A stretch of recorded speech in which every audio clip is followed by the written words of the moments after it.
Shalom, saudara-saudaraku yang terkasih dalam Tuhan kita Yesus Kristus. Pagi hari ini berjumpa kita dalam gerakan membaca Alkitab di hari yang ke-60, ulangan pasalnya yang ke-22 sampai dengan pasalnya yang ke-25.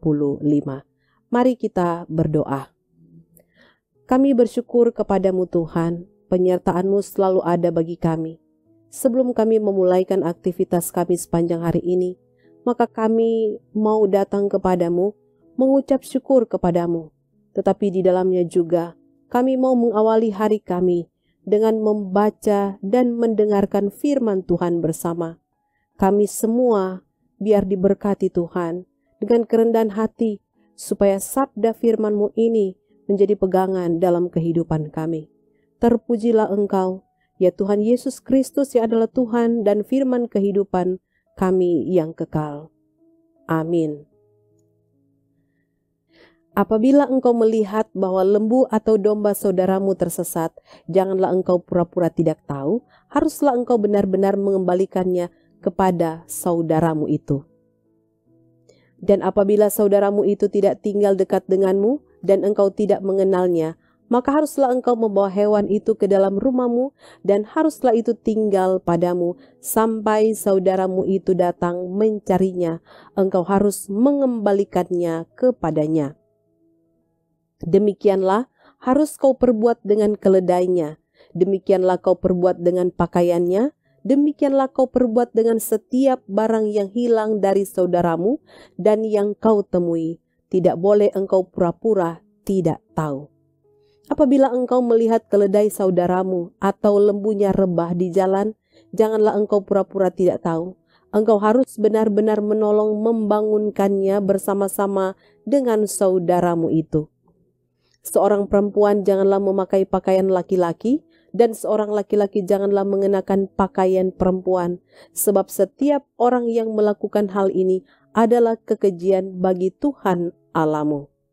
Apabila engkau menemui di jalan sarang burung di salah satu pohon atau di tanah dengan anak-anak burung atau telur-telur di dalamnya, dan induknya sedang duduk mendekap anak-anak atau telur-telur itu, maka janganlah engkau mengambil induk itu bersama-sama dengan anak-anaknya. Setidak-tidaknya induk itu haruslah kau lepaskan, tetapi anak-anaknya boleh kau ambil. Maksudnya supaya baik keadaanmu dan lanjut umurmu. Apabila engkau mendirikan rumah yang baru, maka haruslah engkau memagari sotoh rumahmu, supaya jangan kau datangkan hutang darah kepada rumahmu itu apabila ada seorang jatuh dari atasnya. Janganlah kau taburi kebun anggurmu dengan dua jenis benih, supaya seluruh hasil benih yang kau taburkan dan hasil kebun anggurmu jangan menjadi milik tempat kudus. Janganlah engkau membajak dengan lembu dan keledai bersama-sama. Janganlah engkau memakai pakaian yang dua jenis bahannya, yakni bulu domba dan lenan bersama-sama. Haruslah engkau membuat tali yang terpilin pada keempat puncak kain penutup tubuhmu. Apabila seseorang mengambil istri dan setelah menghampiri perempuan itu menjadi benci kepadanya, menuduhkan kepadanya perbuatan yang kurang senonoh dan membusukkan namanya dengan berkata, perempuan ini kuambil menjadi istriku, tetapi ketika ia kuhampiri tidak ada kudapat padanya tanda-tanda keperawanan. Maka haruslah ayah dan ibu gadis itu memperlihatkan tanda-tanda keperawanan gadis itu kepada para tua-tua kota di pintu gerbang. Dan ayah si gadis haruslah berkata kepada para tua-tua itu, aku telah memberikan anakku kepada laki-laki ini menjadi istrinya, lalu ia menjadi benci kepadanya.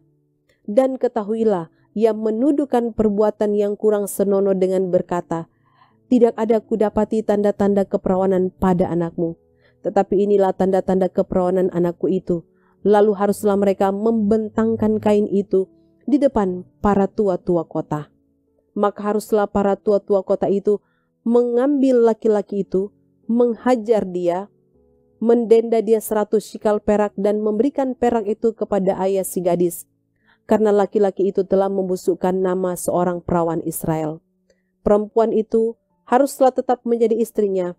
Selama hidupnya tidak ada boleh laki-laki itu menyuruh dia pergi.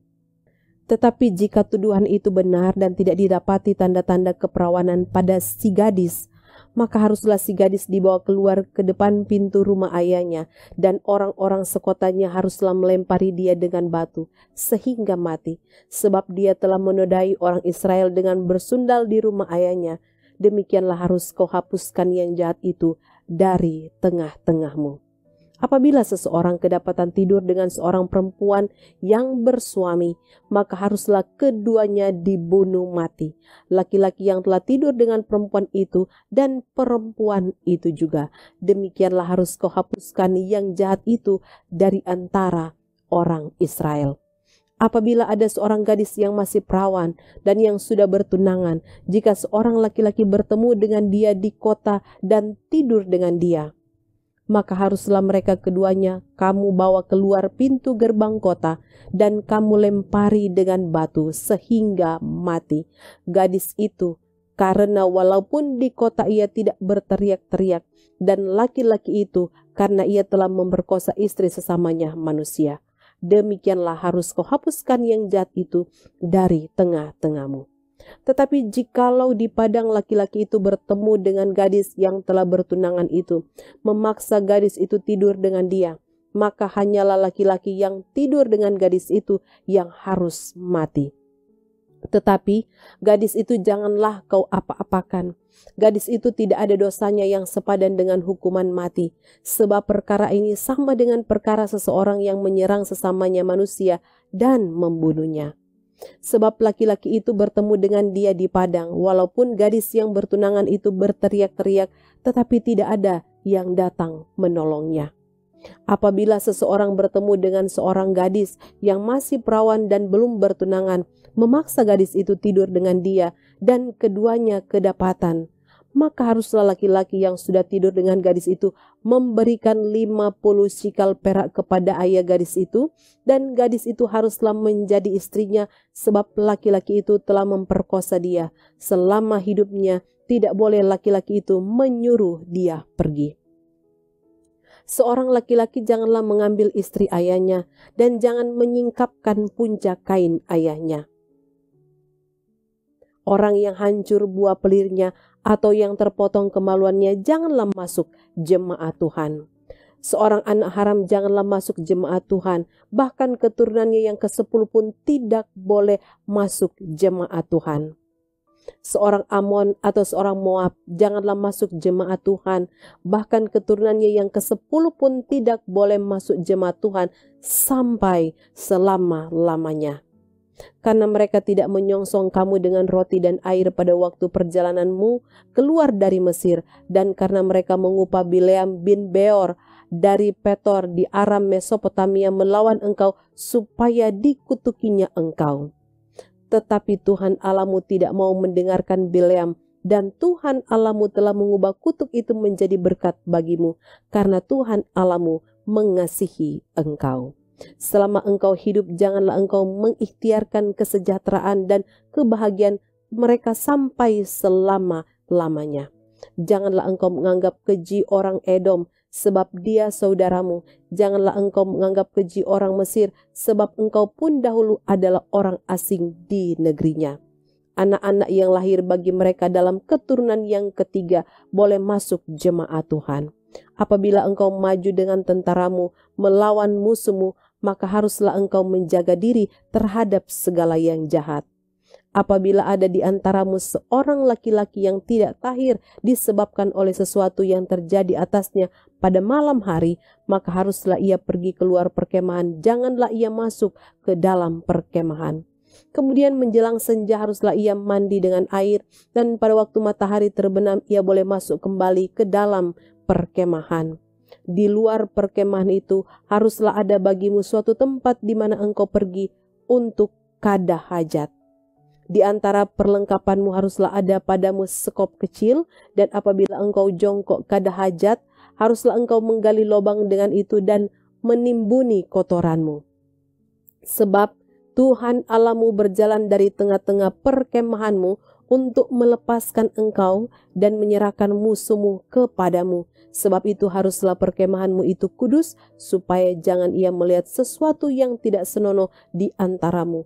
lalu berbalik daripadamu. Janganlah kau serahkan kepada tuannya seorang budak yang melarikan diri dari tuannya kepadamu. Bersama-sama engkau ia boleh tinggal di tengah-tengahmu, di tempat yang dipilihnya, di salah satu tempatmu yang dirasanya baik. Janganlah engkau menindas dia. Di antara anak-anak perempuan Israel janganlah ada pelacur bakti, dan di antara anak-anak lelaki Israel janganlah ada semburit bakti. Janganlah kau bawa upah sundal atau uang semburit ke dalam rumah Tuhan Allahmu untuk menepati salah satu nazar, sebab keduanya itu adalah kekejian bagi Tuhan Allahmu. Janganlah engkau membungakan kepada saudaramu baik uang maupun bahan makanan atau apapun yang dapat dibungakan. Dari orang asing boleh engkau memungut bunga, tetapi dari saudaramu janganlah engkau memungut bunga, supaya Tuhan Allahmu memberkati engkau dalam segala usahamu di negeri yang engkau masuki untuk mendudukinya. Apabila engkau bernasar kepada Tuhan Allahmu, janganlah engkau menunda-nunda memenuhinya, sebab tentulah Tuhan Allahmu akan menuntutnya daripadamu, sehingga hal itu menjadi dosa bagimu. Tetapi apabila engkau tidak bernasar, maka hal itu bukan menjadi dosa bagimu.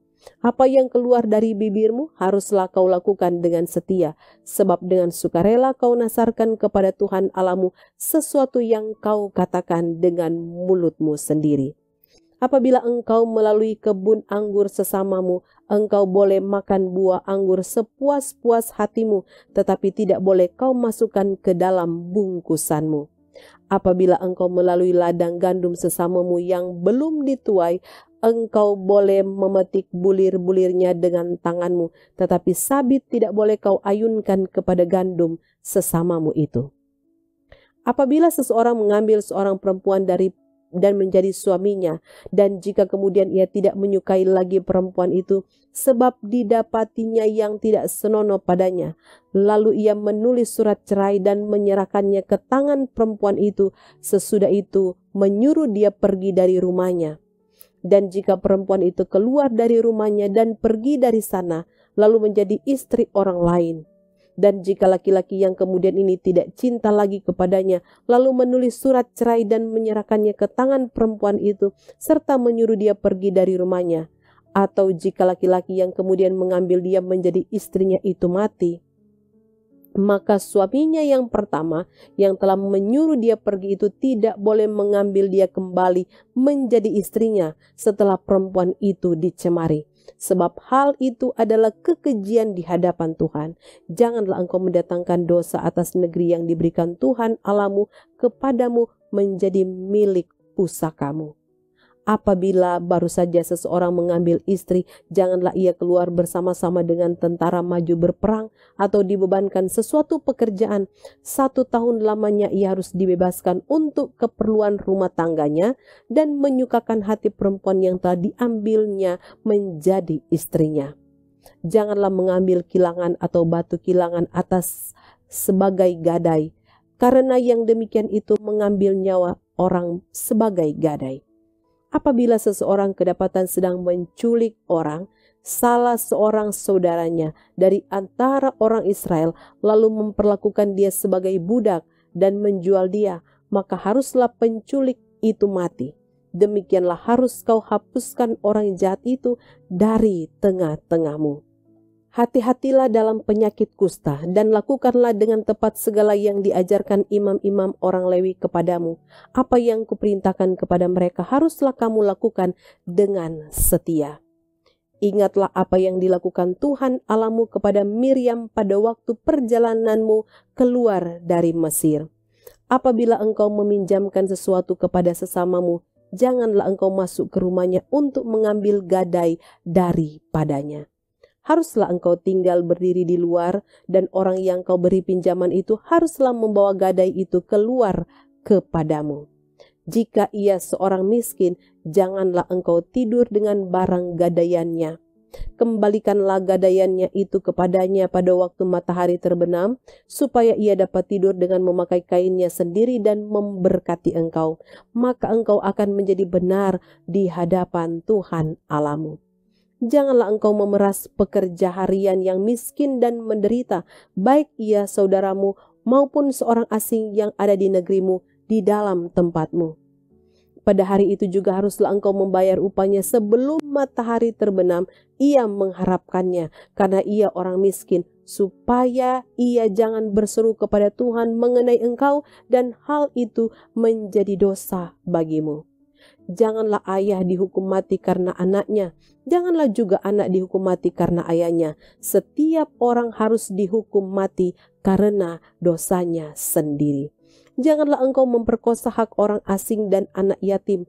Juga janganlah engkau mengambil pakaian seorang janda menjadi gadai. Haruslah kau ingat bahwa engkau pun dahulu budak di Mesir dan engkau ditebus Tuhan Allahmu dari sana. Itulah sebabnya aku memerintahkan engkau melakukan hal ini. Apabila engkau menuai di ladangmu, lalu terlupa seberkas di ladang, maka janganlah engkau kembali untuk mengambilnya. Itulah bagian orang asing, anak yatim dan janda, supaya Tuhan Allahmu memberkati engkau dalam segala pekerjaanmu. Apabila engkau memetik hasil pohon zaitunmu dengan memukul-mukulnya, janganlah engkau memeriksa dahan-dahannya sekali lagi. Itulah bagian orang asing, anak yatim dan janda. Apabila engkau mengumpulkan hasil kebun anggurmu, janganlah engkau mengadakan pemetikan sekali lagi. Itulah bagian orang asing, anak yatim dan janda. Haruslah kau ingat bahwa engkau pun dahulu budak di tanah Mesir. Itulah sebabnya aku memerintahkan engkau melakukan hal ini. Apabila ada perselisihan di antara beberapa orang, lalu mereka pergi ke pengadilan dan mereka diadili dengan dinyatakannya siapa yang benar dan siapa yang salah. Maka jika orang yang bersalah itu layak dipukul, haruslah hakim menyuruh dia meniarap dan menyuruh orang memukuli dia di depannya dengan sejumlah dera setimpal dengan kesalahannya. 40 kali harus orang itu dipukuli, jangan lebih, supaya jangan saudaramu menjadi rendah di matamu apabila ia dipukul lebih banyak lagi. Janganlah engkau memberangus mulut lembu yang sedang mengirik. Apabila orang-orang yang bersaudara tinggal bersama-sama dengan seorang daripada mereka mati dengan tidak meninggalkan anak laki-laki, maka janganlah istri orang yang mati itu kawin dengan orang di luar lingkungan saudaranya. Saudara suaminya haruslah menghampiri dia dan mengambil dia menjadi istrinya, dan dengan demikian melakukan kewajiban perkawinan ipar. Maka anak sulung yang nanti dilahirkan perempuan itu haruslah dianggap sebagai anak saudara yang sudah mati itu, supaya nama itu jangan terhapus dari antara orang Israel. Tetapi jika orang itu tidak suka mengambil istri saudaranya, maka haruslah istri saudaranya itu pergi ke pintu gerbang menghadap para tua-tua serta berkata, "Iparku menolak menegakkan nama saudaranya di antara orang Israel. Ia tidak mau melakukan kewajiban perkawinan ipar dengan aku." Kemudian para tua-tua kotanya haruslah memanggil orang itu dan berbicara dengan dia. Jika ia tetap berpendirian dengan mengatakan, "Aku tidak suka mengambil dia sebagai istri," maka haruslah istri saudaranya itu datang kepadanya di hadapan para tua-tua, menanggalkan kasut orang itu dari kakinya, meludahi mukanya sambil menyatakan, "Beginilah harus dilakukan kepada orang yang tidak mau membangun keturunan saudaranya." Dan di antara orang Israel namanya haruslah disebut kaum yang kasutnya ditanggalkan orang. Apabila dua orang berkelahi dan istri yang seorang datang mendekat untuk menolong suaminya dari tangan orang yang memukulnya, dan perempuan itu mengulur tangannya dan menangkap kemaluan orang itu, maka haruslah kau potong tangan perempuan itu. Janganlah engkau merasa sayang kepadanya. Janganlah ada di dalam pundi-pundimu dua macam batu timbangan, yang besar dan yang kecil. Janganlah ada di dalam rumahmu dua macam eva, yang besar dan yang kecil. Haruslah ada padamu batu timbangan yang utuh dan tepat, haruslah ada padamu eva yang utuh dan tepat, supaya lanjut umurmu di tanah yang diberikan kepadamu oleh Tuhan Allahmu. Sebab setiap orang yang melakukan hal yang demikian, setiap orang yang berbuat curang adalah kekejian bagi Tuhan Allahmu. Ingatlah apa yang dilakukan orang Amalek kepadamu pada waktu perjalananmu keluar dari Mesir. Bahwa engkau didatangi mereka di jalan dan semua orang lemah pada barisan belakangmu dihantam mereka, sebab engkau lelah dan lesu, mereka tidak takut akan Allah.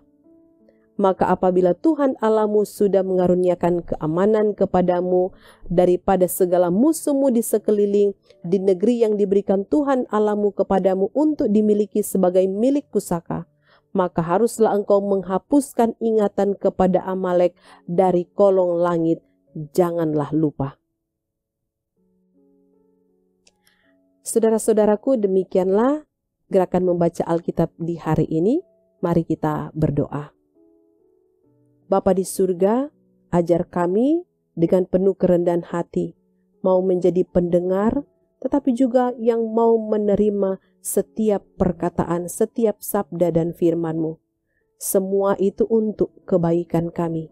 Kami semua yang telah mengikuti bersama gerakan membaca Alkitab di hari yang ke-60 ini. Jemaat-Mu Tuhan, di mana saja berada, pasti Engkau berkati, jaga, dan lindungi selalu. Biar kami terus mengandalkan Tuhan, biar kami semakin dilihat bahwa kami mencintai firman dan melakukannya dalam kehidupan setiap hari.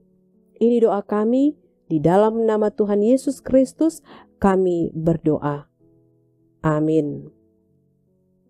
Saudara-saudaraku, demikianlah gerakan membaca Alkitab kita di hari ini. Tuhan Yesus memberkati kita. Shalom.